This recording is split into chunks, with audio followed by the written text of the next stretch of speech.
La physique, c'est une question de mouvement. Comment et pourquoi les choses sont en mouvement. Voici quelque chose de très gros. Qu'est-ce que vous remarquez? Ça ne bouge pas. Vas-y, mon bonhomme, essaie un peu de bouger ça. Tu n'y arrives pas. Ça ne veut pas bouger. C'est si gros que ça? Alors, essaie avec quelque chose de plus petit. Bon, t'as fini par bouger ça, un petit peu, mais quel effort! C'est à croire que ça ne voulait pas bouger. Même les petites choses sont réticentes au mouvement. Même pour déplacer un caillou, il faut faire un effort.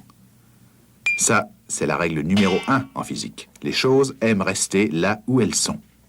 Dans l'univers, aucun objet ne bougera de son propre chef, à moins qu'une force le pousse ou le tire. C'est comme si tous les objets étaient paresseux. Mais pourquoi la physique traite-t-elle du mouvement si les objets ne souhaitent pas être en mouvement? La réponse vient du fait qu'il y a des tas de choses dans l'univers qui tirent ou qui poussent les objets et les forcent ainsi à subir un mouvement. Veut pas. Notre bonhomme a forcé le caillou à se déplacer. Et puisque les choses sont paresseuses, il s'attend à ce que son caillou s'immobilise aussitôt que possible, n'est-ce pas? Erreur. Aussi bizarre que cela puisse paraître, lorsque le caillou était immobile, tout ce qu'il voulait, c'était rester ainsi. Maintenant qu'il est en mouvement, tout ce qu'il veut, c'est continuer à être en mouvement. En fait, ce qu'il voudrait, c'est continuer ce mouvement encore et toujours. S'il ralentit, même s'il s'arrête, c'est parce qu'il rencontre d'autres choses en chemin. La résistance de l'air, les accidents du sol, ou un arbre.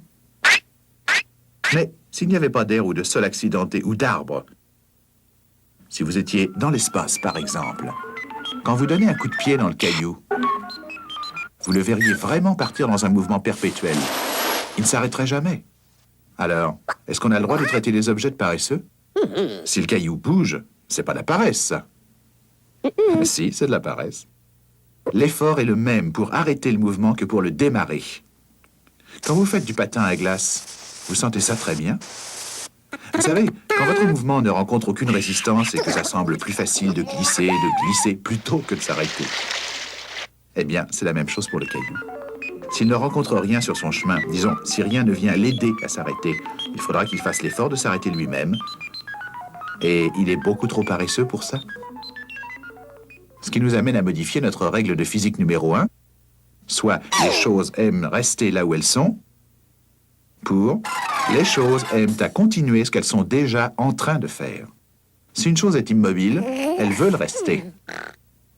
Si elle est en mouvement, elle veut demeurer en mouvement. Autant dire qu'il y a beaucoup de paresse dans l'univers. Les physiciens ont un nom particulier pour la paresse.